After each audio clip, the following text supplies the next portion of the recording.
Suara Hati. Renungan hari ini, Rabu, 18 Juni 2025. Topik, Dengarlah Seruan Tuhan.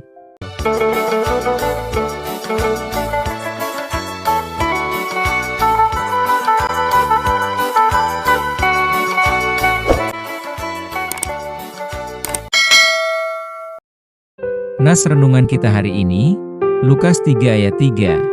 Maka datanglah Yohanes ke seluruh daerah Yordan dan menyerukan, "Bertobatlah dan berilah dirimu dibaptis dan Allah akan mengampuni dosamu." Ketika Yohanes Pembaptis tampil di tengah-tengah masyarakat atau bangsa Israel, mereka sedang berada dalam suasana keberagamaan yang ketat dan cenderung fanatik. Karena bangsa itu memiliki trauma yang menyakitkan selama beberapa ratus tahun, mereka selalu jatuh ke tangan kekuasaan bangsa lain, dari satu bangsa ke bangsa yang lain. Dan mereka menganggap itu pukulan, yaitu hukuman dari Tuhan karena pemberontakan nenek moyang mereka.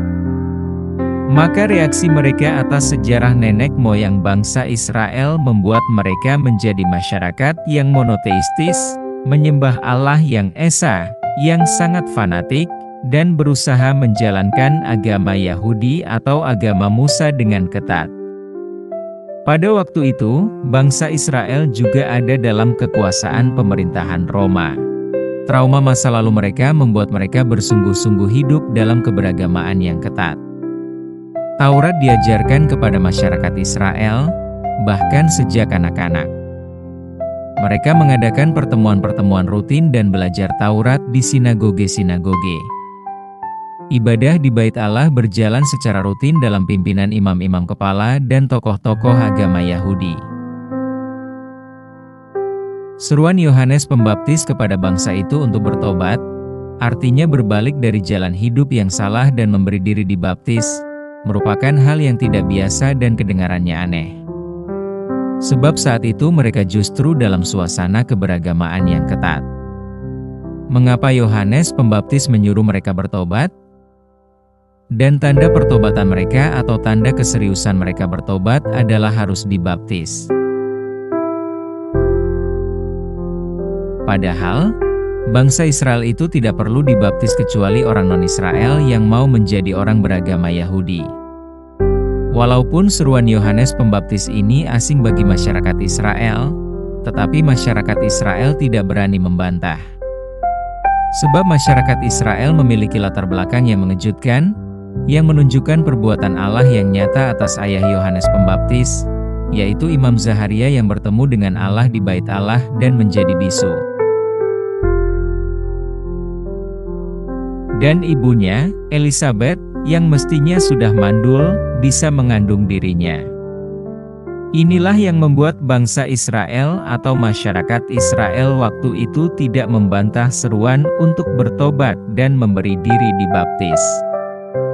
Akibat seruan Yohanes Pembaptis, terjadi gelombang besar orang-orang yang datang untuk dibaptis, bahkan ada serdadu-serdadu Roma dan tokoh-tokoh agama, seperti orang Farisi dan Saduki, juga ikut memberi diri untuk dibaptis.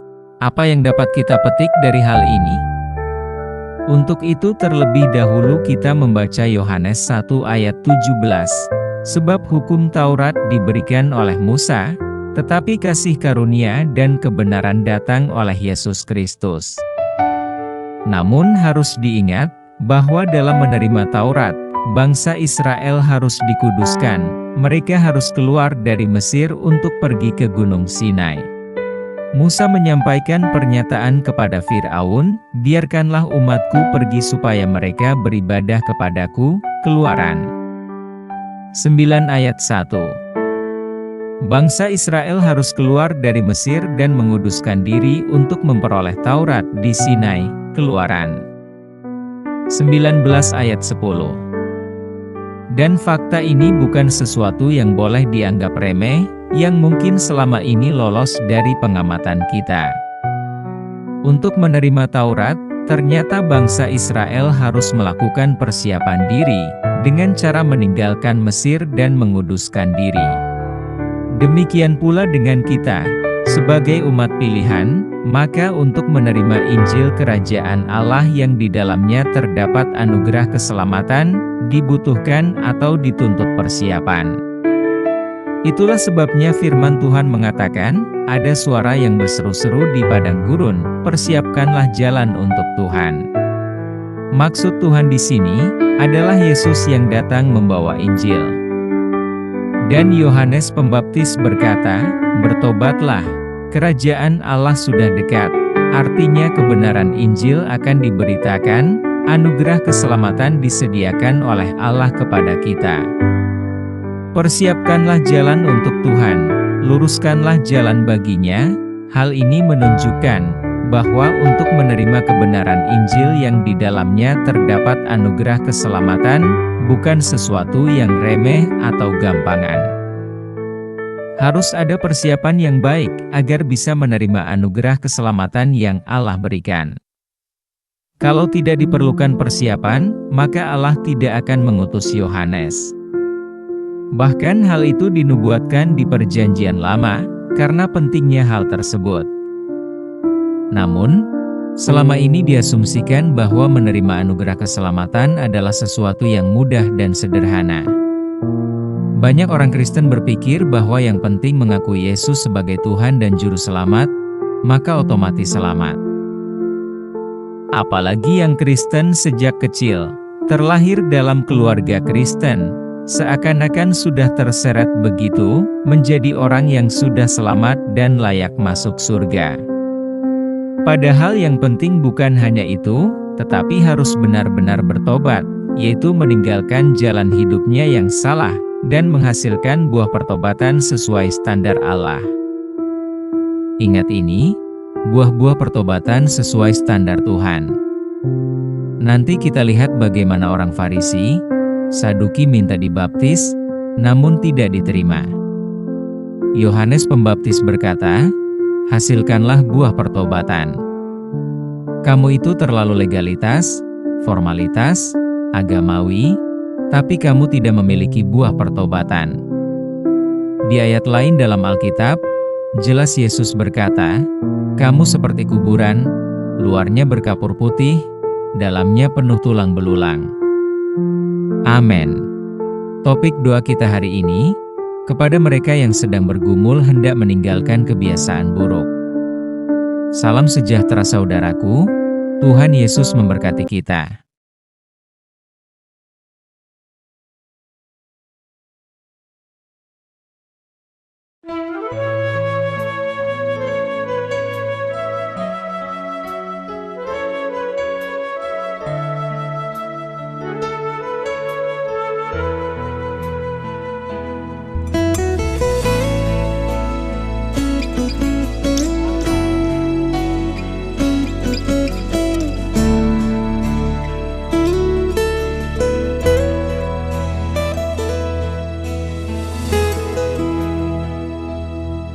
Tebaran langit biru menatap bersahabat, bersimpuku merundung, susuri ruang jiwa.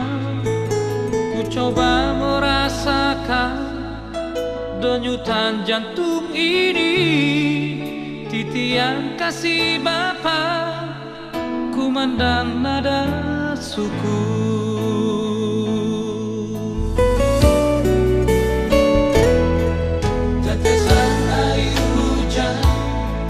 Membasahi jagat raya, menyikat tabir langit, rahasia cintamu. Jiwaku pun melambung, bernada magnifikat. Ke tatamu ku berkunjung,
sampaikan kami. Ajar aku berkorban untuk mereka yang lemah, bersama menikmati tulusnya kasih Bapa.